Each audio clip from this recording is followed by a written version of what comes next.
You're listening to the AfterBuzz TV network, now the largest new media platform on the web, and your #1 source for after-show entertainment. Very good, Gene. Johnson.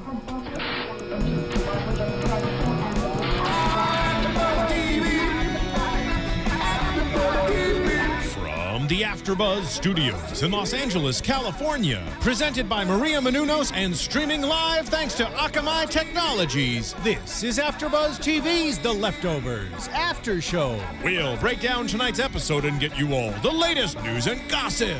And now, another post-game wrap-up show for your favorite TV show. It's AfterBuzz TV's The Leftovers After Show. Yeah.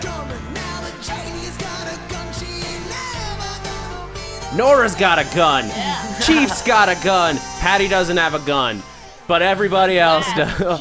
There's tons of guns in this episode, or are there? Is there a gun in the purse? No, there's not. I don't know why I'm getting off on this tangent about guns. But thank you guys for tuning in. This is The Leftovers After Show at AfterBuzz TV. I'm your host, Zach Wilson, and joining me are my fantastic co-hosts for this week, Alana Jordan. Hello, hello. And Kelly McInerny. Hey. This show just keeps getting better and better. I don't know how you guys feel. This was episode 108, Cairo, or Cairo, depending on who you ask. So we open with Chief, and he gets a thing where he's dealing with, he kidnaps Patty by accident after we open on them like laying things out. He just snaps out. We find out he really has been sleepwalking and blacking out. We get a little bit of the GR dealing with Patty's disappearance. Meg has a flip out after Matt's basically changed his game, as we see more of in this episode. And Jill is having a crisis of all kinds of things. First reactions. What did you guys think of this episode? This one brought me back. They keep starting to lose me a little bit, and then they'll bring me back. And this one, I really, really loved too, the visual imagery, the first shots. Opening, yeah, laying out the clothes versus laying out the tablecloth, and having that just gorgeous shot and the symmetry of these almost ritualistic things, and you know something big is going to happen in both occasions. It's just too serene of a moment. So it's creepy. It is, because it's the eye before the storm, which is almost symbolic of the whole show, is now they're in the eye before the storm. Something is happening. Gonna happen, yeah. And then everything did go down. Yeah. Yeah, a lot of stuff happened this episode. Like, we figured out some, like, what the GR does. Well, Patty went through that, and just a lot of... I like this episode a lot. I like that we got some of Meg's backstory, finally, too. We found out why she's so angry. More of Meg's backstory. We got a little bit more of a look at Amy as well. We got a lot of stuff with Patty and the GR. What I'm starting to dig about like these past 2 episodes is that they're starting to feed us like little hints of things. Like in somebody called it Lindeloffian. I saw on Twitter, but it's accurate. Like the way that I remember experiencing Lost, where you're like digging into clues and things. And we'll go over. I have some stuff picked out of this week's episode and last week's. It's just fun. This is fun television when like you don't know what's going on. And a lot of people have, so I was getting into a conversation this week with somebody about what is it that you like about The Leftovers, and they were saying it's about, like, don't worry about the supernatural stuff, it's about what human nature does after this one event. And like, we don't even want answers. Some people don't even want to know what's going on. I want to know. I want to dig into it. I want to throw out crazy theories and like try to figure it out. And it's playing to both sides of it, because I love that the just study of human nature, this could just be how somebody would react to something insane happening. It could also be, how do people react to a supernatural thing happening? It could go either way. So letting Chief, I think, is dealing with that in this episode specifically, because is he losing his mind, or is he like on a prophetic path of sorts? I mean, what do you guys think? Like, what was behind his kidnapping of Patty?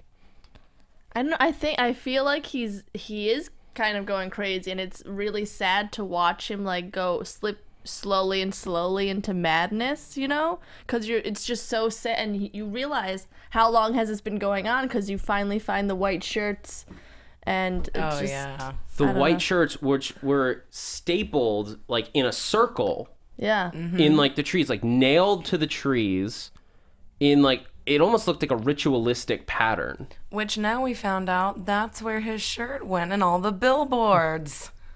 Now it makes sense. This whole time I've been wondering. They were nailed to the tree. That's why he had to punch the tree like he was punching the wall. That's there you go. Maybe we're getting All to the comes wall together. punch. He found out that wall took his shirts and put them on the trees.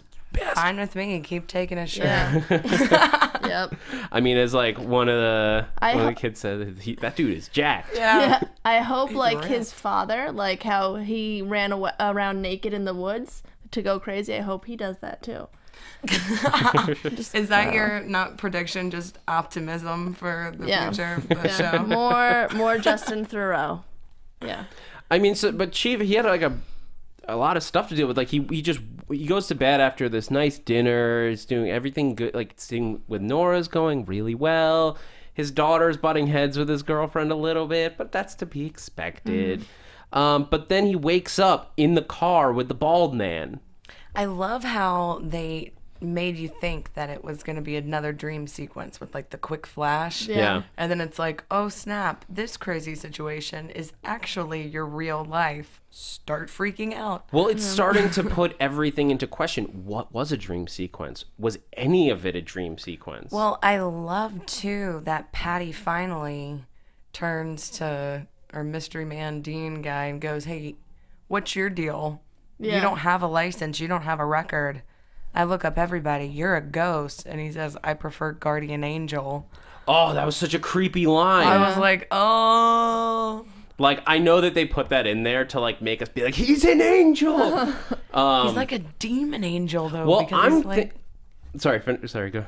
Oh, I love that they're pushing so hard and he's resisting so much. I know we talked a little bit about the Parable of the Cave connector before, and I feel like they are just really playing into that now with the whole pushback. Well, we're getting from the bald man. It almost feels like he's the devil in this situation. He's pushing the chief. He's like, no, you can do this. You do this. He's there at all of the chief's blackout moments. All of his darkest things happen when this bald man's around. We know that he's real. We know that none of these people that we're calling guardian angels, because we're basically the two people we're floating with are Amy and the bald man, which Amy left when, like, as the bald man becomes more prominent in Chief's life. I wonder if that has a connection. I don't know. I feel like Amy was mostly just the total abandonment that Jill has now and just really showing her to going to her breaking point. I feel like now she's just, we see her snap. Yeah. I think she's going to join the GR. Yeah. Maybe. I mean, we'll get into Amy and those guys. There's so much to talk about. Because we get, like, Chief walks in. He doesn't know what he's going to find in that cabin. Little cabin in the woods. Could be something scary. It's Patty tied up. Patty's talking. She has a voice, and not just for Lori. But so they're dealing with, and she can't find. Well, let's go talk more in depth about the fact that she can't find the bald man, because it seems to be the big thing that the GR does is dig into people's pasts. They must have a hacker force, like. Anonymous must be working with the GR. Even sneaking into houses to get information. Like the pictures for probably the loved ones. They'll even break into your house to find out about you. I'm so excited to talk about that whole thing that's going on.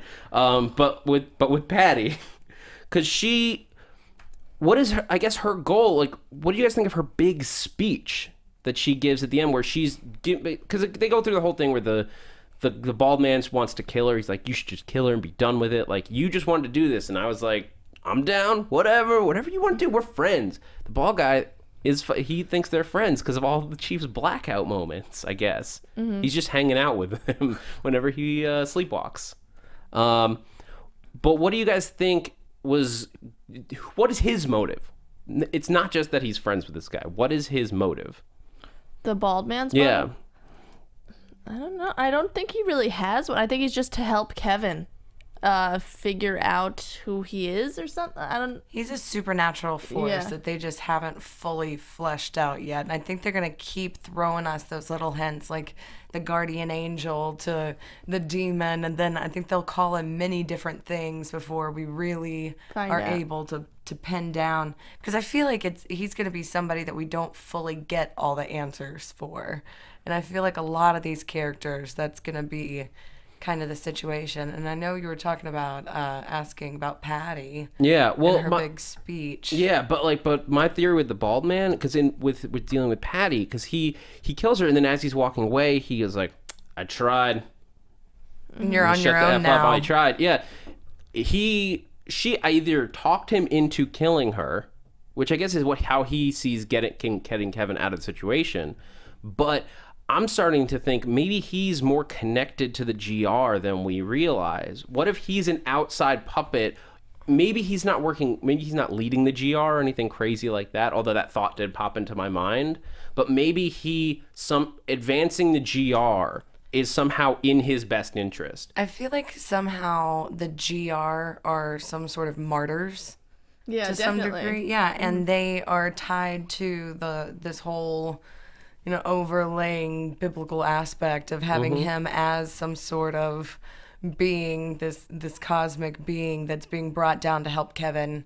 Like we know Grandpa says, "I'm sending somebody to help you," and we know that for the most part is this mystery man that we've been introduced to in various times. And her whole big speech is about, this is all for the cause. This is all for, you want to know what the reason is. You want to know why. We get rid of all these distractions. You need to wake up. And they keep saying that. And they keep saying, so I almost feel like because we keep seeing these two polar sides, his conscious self and his subconscious / unconscious self, that they're both pushing for the common goal, which is to make Kevin snap over to the side that his dad is already to just stay 100% on that sleepwalking side. It's slowly becoming more and more present. Yeah, I think each of the Garveys, each generation is some sort of even more powerful entity, especially just seeing more from Amy. I just feel like Kevin is going to be stronger than his dad, and that's why they're really pushing, and I feel like Jill's going to be next. To use the cave analogy, like if his dad got a little bit further out of cave and saw like a hint of what was there, maybe Kevin's getting like a mile out of the cave and he saw like a bigger piece of it, that only drove him more nuts. His dad can see the light coming into the cave, but he can't see what's through it. Kevin's already outside. Yeah. He can be if he chooses that, but as his dad said in the last episode, he has to choose it. It's a choice. And he adamantly says, I would rather lose my job than my mind. I'd rather lose everything than my grasp on reality. Your entire existence is only so that people question their reality. Get away from me. You are the enemy to my sanity. And so I feel like that having that scene, give Ann Dowd an Emmy. Yeah. Oh, it was so powerful. It was hard to watch, but like you couldn't look away at the same time. But what she's getting into is that it's the same quote. It's almost, it feels like we've known it the whole time. That's what's so good about it. We are living reminders. Is not just like, hey, remember that thing happened. This is the only purpose. This is a purpose. This is more important than anything else, that you don't forget. It's almost akin to 9/11 in a way of like, don't forget. This is meaningful. This changes the world. This changes everything about the world that you know, and you're trying to move on, pretend it doesn't happen except for like memorializing it. It's like, no, you have to be constantly reminded that this is happening, that this is still a part of what's happening, that it's not over. I think that's the big thing. It's not over, and they're reminding us of that. I love how it's bookended too, where she spits in his face and says, I never forget. Yeah. And then the whole end is, we're living reminders. Don't forget, understand. Ugh. And her speech, which is I've got it right here, a selection from the William Yeats poem. I don't know that I have the title of it, but he bids his beloved be at peace is the heading on this, at least the website that I pulled up the piece from. But it opens with, I hear the shadowy horses. This is the part that she didn't say. I hear the shadowy horses, their long manes ashake, their hooves heavy with tumult, their eyes glimmering white. The north unfolds above them, clinging, creeping night. The east her hidden joy before the morning break. The west weeps in pale dew and sighs passing away. The south is pouring down roses of crimson fire. That's the piece of it that she didn't say. So basically, the apocalypse is coming. I mean, it's talk about she talks about the horses of disaster. The 4 horsemen of the apocalypse. It's like it's almost too obvious. But that's the only thing about this show, and that's why I love this episode, is because I love when it's just symbolism sprinkled in.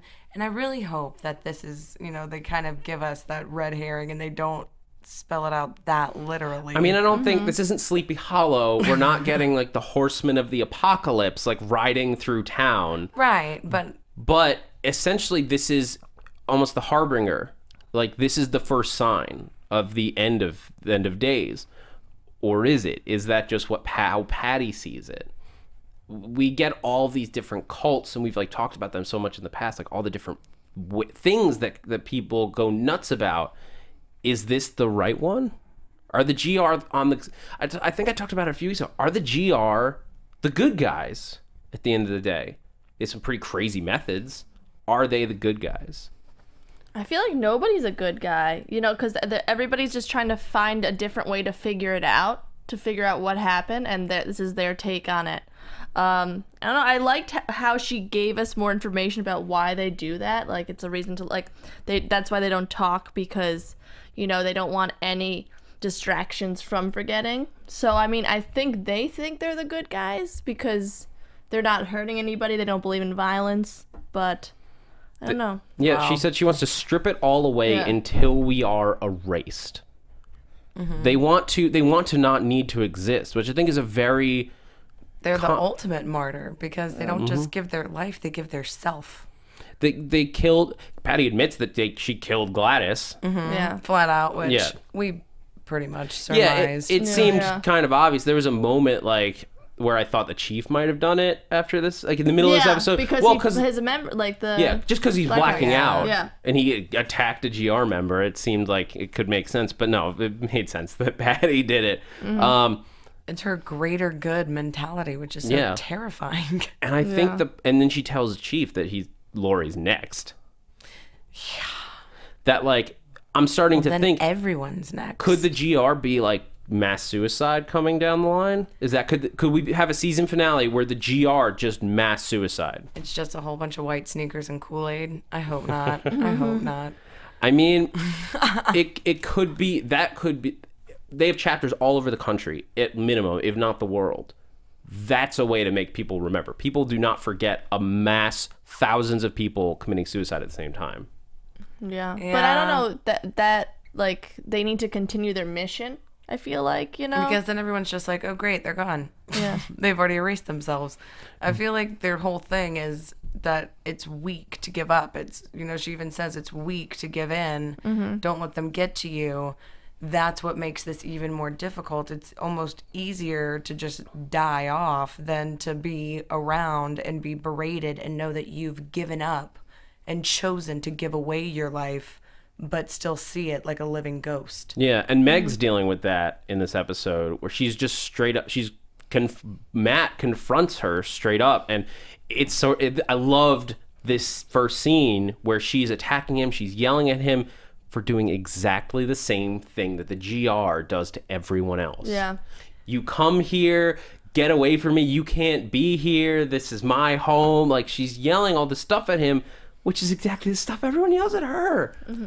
Well, that's, I feel like Meg is, I don't know, I feel like she's almost trying now to break Lori more than anything.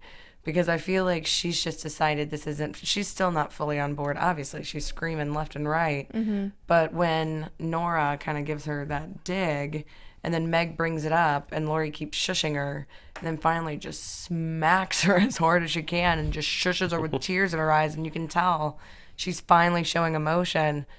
Meg has that little smile that she cracks where she's like, oh. That was that meant There's something else going on. I feel like that was so telling. I feel like there's so much more to Meg that I'm hoping they dive into more. Well, we get a little bit more of her backstory in this from Matt because she goes to apologize. Laurie's basically like, you have to go apologize.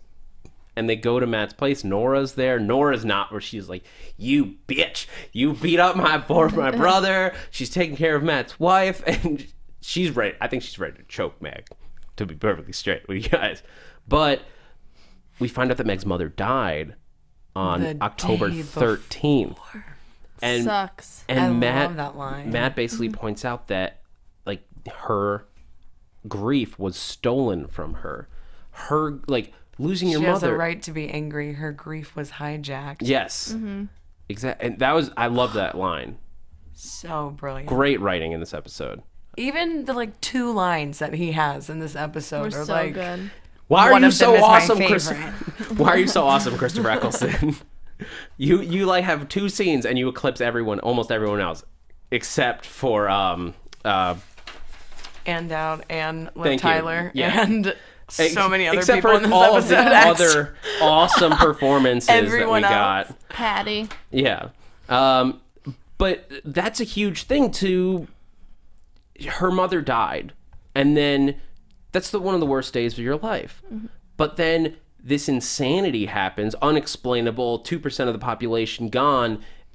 People are like, whatever, your mom just died. Her like mom a normal. died a week before her wedding, too. Like, that's big. That's big. But it doesn't, but like, then then no one cares. Yeah, because you're next to people like Nora, who have their whole family gone with no explanation. Yeah. So your grief seems meaningless. At least you know how she died, and you see the body. It's still there, you know? But like she has, whereas the people whose families were departed, in a small way, have hope. They have a little bit of hope left. She has no hope. Yeah. Her mom's gone. There's no potential she could pop back into existence at any time, which I think is this. And the time that she needs her support system the most, you know, this big event, the first person you want to turn to is your mom, and then she's gone the day before. So it's like, you understand so much more about why she's just so emotionally scarred. And sort of why she joined the GR, because I don't think that Meg agrees with their goals. Now that we have Patty's like outlining of what they stand for, I don't think Meg sides up with that at all. I don't think Meg even gets it fully. I think she's just like, I want a distraction. This is what this is. My distraction for my emotions is not distracting myself with anything else. Which is crazy, because hasn't she been there for a few months, and they kind of accepted her already? And now she's just talking like nothing. And it's... Well, I think she snaps. Like having that she just thing. loses that. Well, seeing her mom on that poster is just, that was the last straw. I mean, basically, because Matt went from telling everyone like they're not the people you love, they're not saviors, they're wicked, they're like, this is not the Rapture, to save them. Yeah, he went from like this feudal, just like crazy guy, and I think that's why the GR left him alone. Why him and Patty were kind of like not buddies, but like mutual respect, because He was an outcast too. He was an outcast too, but he was also serving her purpose. He was helping people to not forget. They weren't working together, but he was doing what she wanted. Now that he's switched over, he's now trying to bring people back to there's more to this world than just the departed, than just the great departure or whatever. There's more than that. That's not the end of it. And now he's at conflict with them. So Meg eventually she snapped at that reminder that there's more to life than being in the GR, which is her only reason for being there. Yeah, and nobody in this entire world that's been created in the Leftovers knows how to deal with their emotions anymore. And it's just constantly, we're seeing that left and right. You know, when Nora was asking Kevin a couple episodes back, you know, about Jill, and he makes the joke about it and sends her the text. And then this time Amy makes the joke, you know, about Kevin, and everybody just glazes over things and just says, I'm okay, I'm fine. And no one deals with anything. And I feel like that's a huge kind of social commentary that this is really pushing with all of these situations, and especially with Meg just always ready to go off. Well, we have in real life, we have this. Everyone wants to forget the terrible things about the world. You want to block out the fact that 2% of the population disappeared, just like you want to block out stuff like what's happening in the Middle East right now, in Israel, and what's happening in Ferguson. Like, we just don't want to think about that stuff because it's stressful. It feels like there's nothing you can do about it. There's no way that your life can have a purpose that would fix that, being so far away from it. And that's what I think the GR is trying to say. Is like, no, you can't just forget it. That's not the way this works. You have to remember. You have to be there. Meg wants to forget. And the GR is about to do a big way of reminding everyone, because we're getting why they took all the photos. It wasn't just, as Nora pointed out, like, you don't think we're going to, like, forget what they look like because you stole a few family photos. They straight up, like, they're going to, it looks like they're going to fill the church with replicas of all the departed. Yeah. With wearing the clothes down to what they were wearing in the photos. Yep. And just create this, that one scene too where he's carrying the one wrapped, The obviously baby a one? baby, yeah.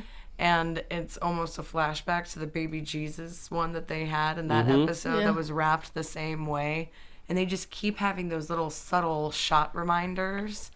And I love when they do that. Just when the show is subtle, it's so good. And I think this was just the perfect episode to highlight that. Yeah. Especially with, even these big, giant events, throwing in those subtle things to, oh man, this is about to be a huge thing. People are going to lose their minds when they see all this. Like, that's horrible. They're gonna, when that church on Cedar Street, that church is in my hometown. I know, like, I passed it on the way to get pizza. It's just like a really weird to watch it on the show, being filled with fake dead bodies. And Meg smiles, like, after Laurie Spector walks towards to deal with this. Is that smile? Is Meg like working for someone outside of all this?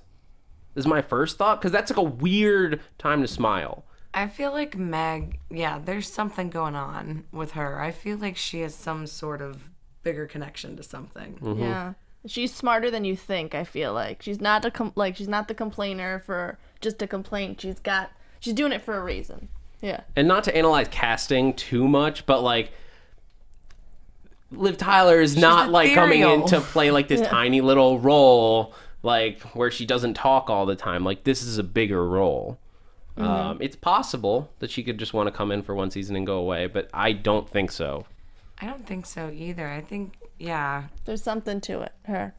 And she just has that ethereal quality. She's very an elf, Lord of the man. Rings-esque. Yeah. Even when she's not in Lord of the Rings, you still are like, okay, she's some sort of, like, superhuman creature. Just because she's Liv Tyler, so. So my last thoughts on the church, and we'll talk about like predictions later on in the show, but it's gonna feel a little bit like Lost. Does anybody else feel that? Like, spoilers if you haven't watched Lost and plan to, so turn it down for about 20 seconds.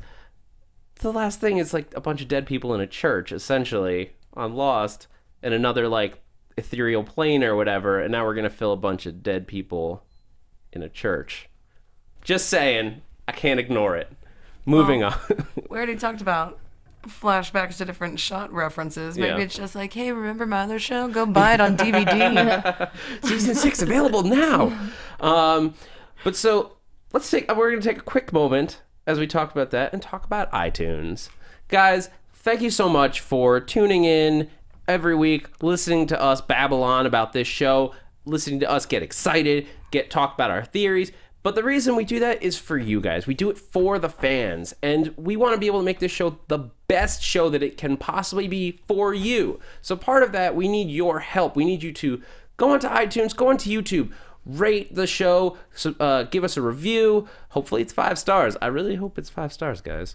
But you can help us help you make this a great show, and you help the whole network get a better, raise the water level of the whole network. You help us get sponsors. You help us get guests. All of this is because the fans like the show. And so we need you to help us out. Go give us a thumbs up. Go give us a 5 stars. Whatever you can do, it makes a difference. Don't think it doesn't. So guys, let's talk about Jill and Nora in this episode. We got Kevin's daughter and Kevin's new piece. They with a piece too. Yeah, Oh, that was nice. well done. Yeah. Well done.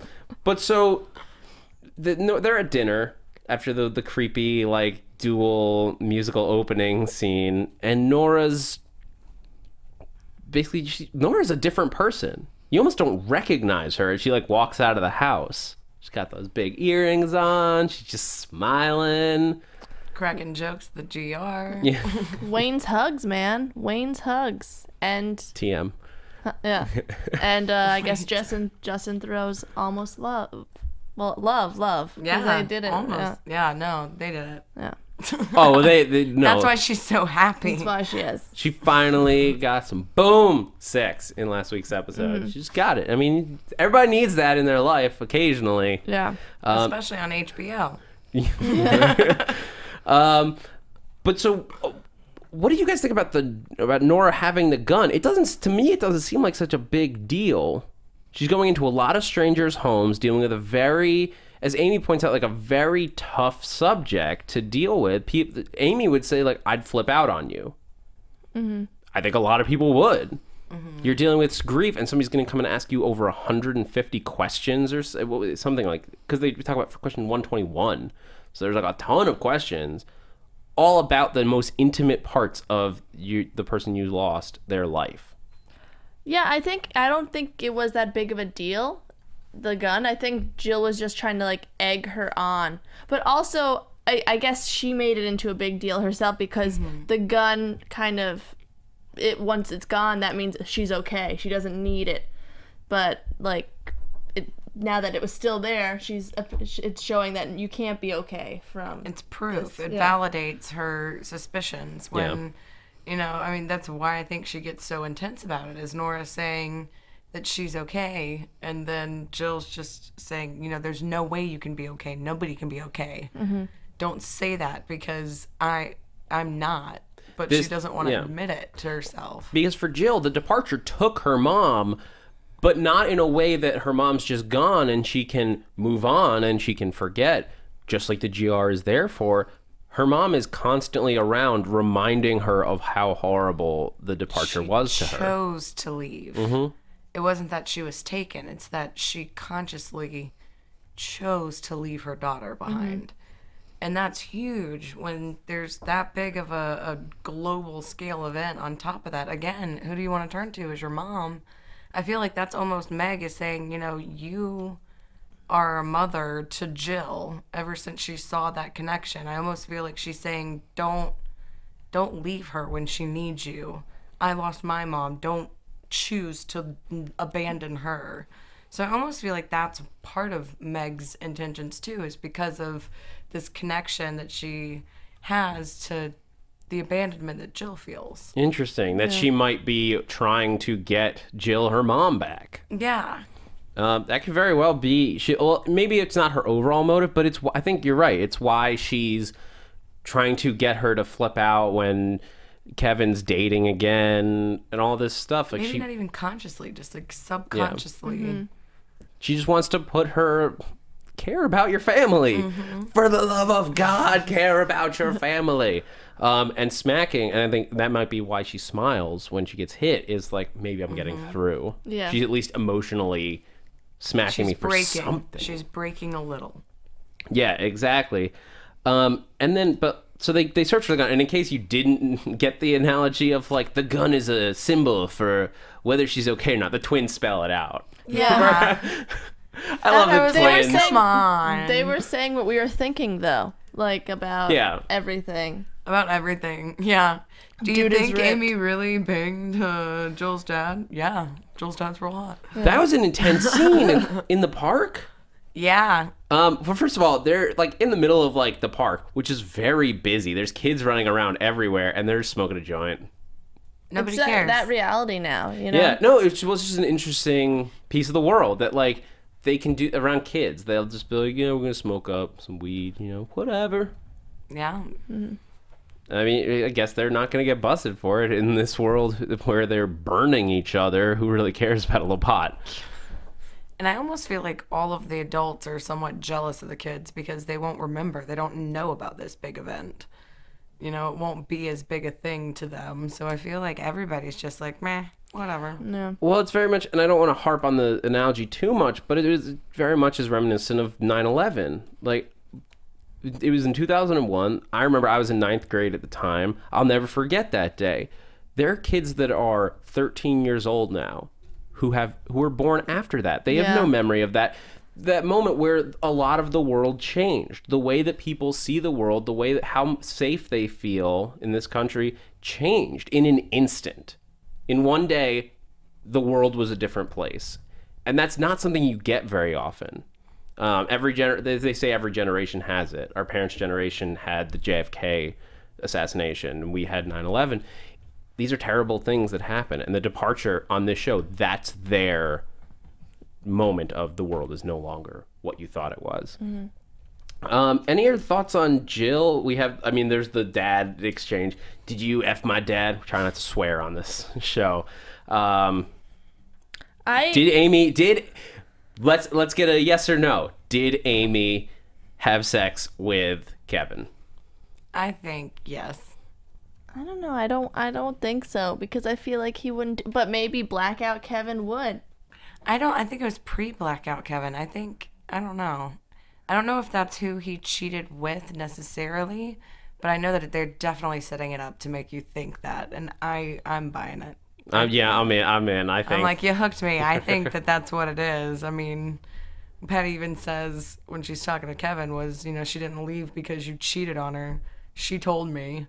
Yeah. She knew, and then your dirty dick. Yeah. And so Amy's pretty dirty. We know.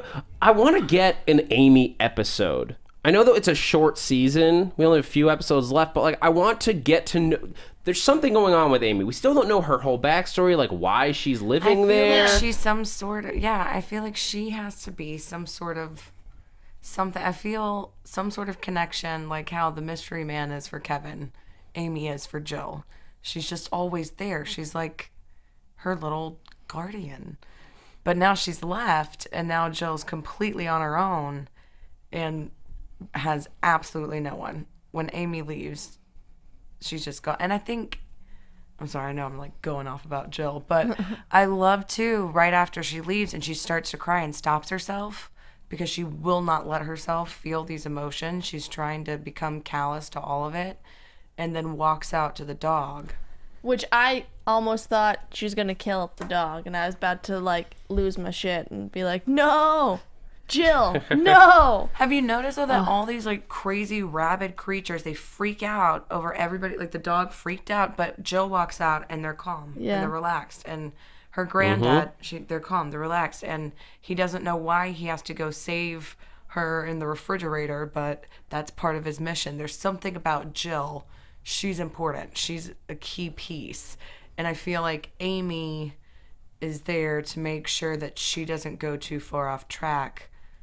But now Amy's lost her path. Now Amy's gone. Jill kicked her out of her life, and the first thing she does is go to the GR. I think you guys are spot on with the animals thing. The Garveys, the bloodline of the Garveys, there's something else going on. They have more of a connection, some spiritual, supernatural connection to whatever's going on with the departure than any of them know. I think even Grandpa doesn't quite know how far they've gotten. And it goes back to your thing about the cave. Jill is just another step beyond where Kevin is. She's just every generation a little bit closer. But what do you think I guess we'll talk about what she's going to do in the GR in predictions, but it's going to change. That's going to change the family. Kevin's going to, there's a whole mess of things going forward. But before we get into our predictions, I want to dissect a few of the things that they've dropped, as we were talking before, the Lindeloffian elements of this show. In this episode, on the news, Meg is watching a news report as Lori walks in.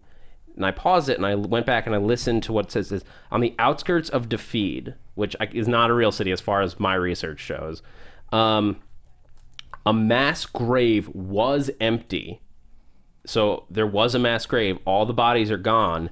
And the locals are decreeing a miraculous resurrection by female, and then we can't hear anymore.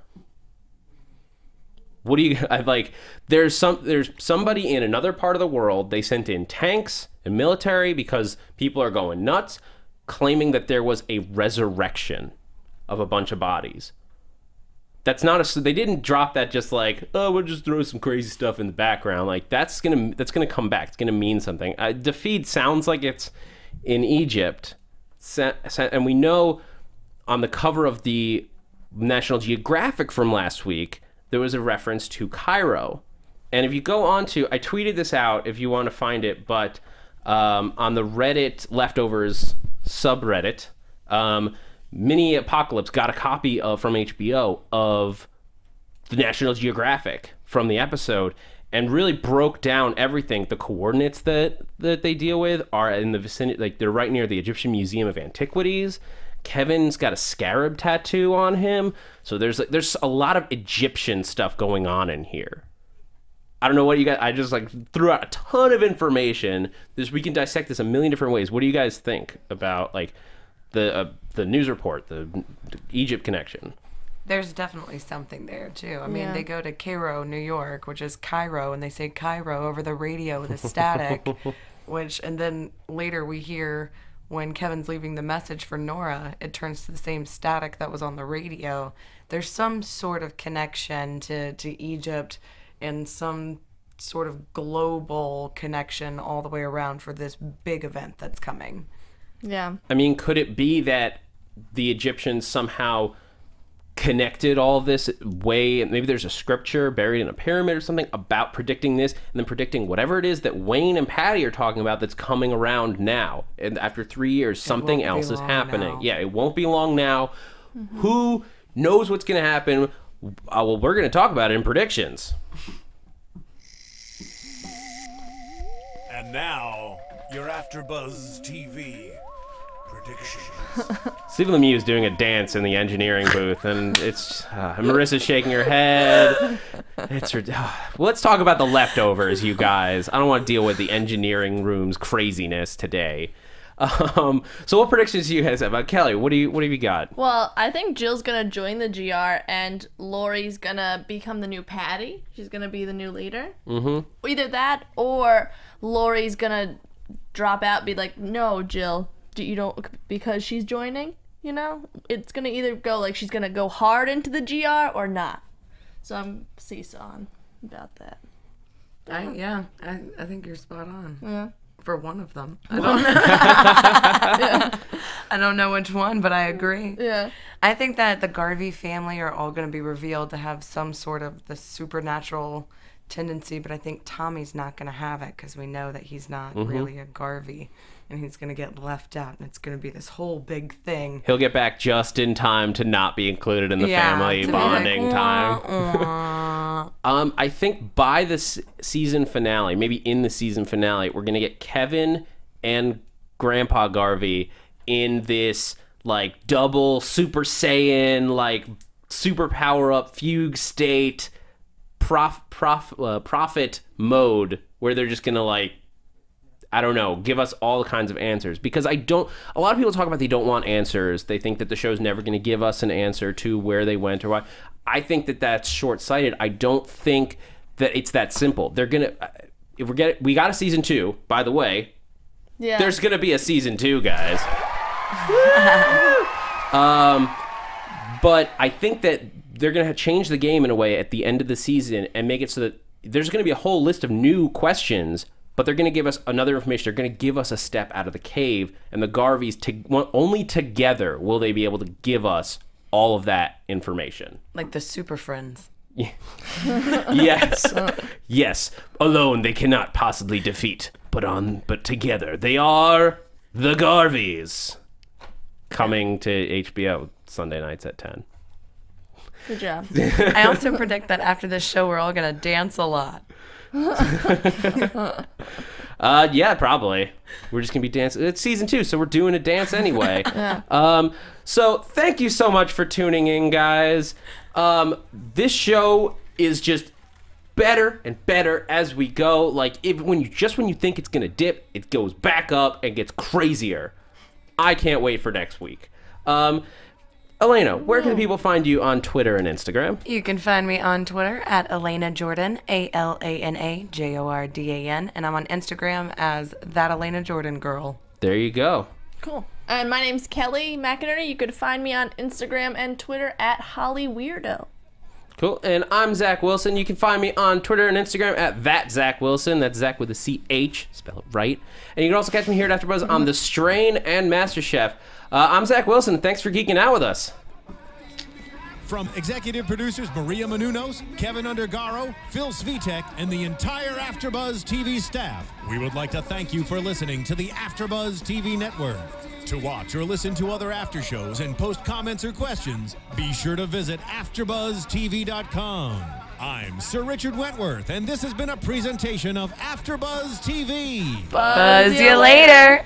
The views expressed herein are those of the hosts only and do not necessarily reflect the views of AfterBuzz TV or its owners or principals.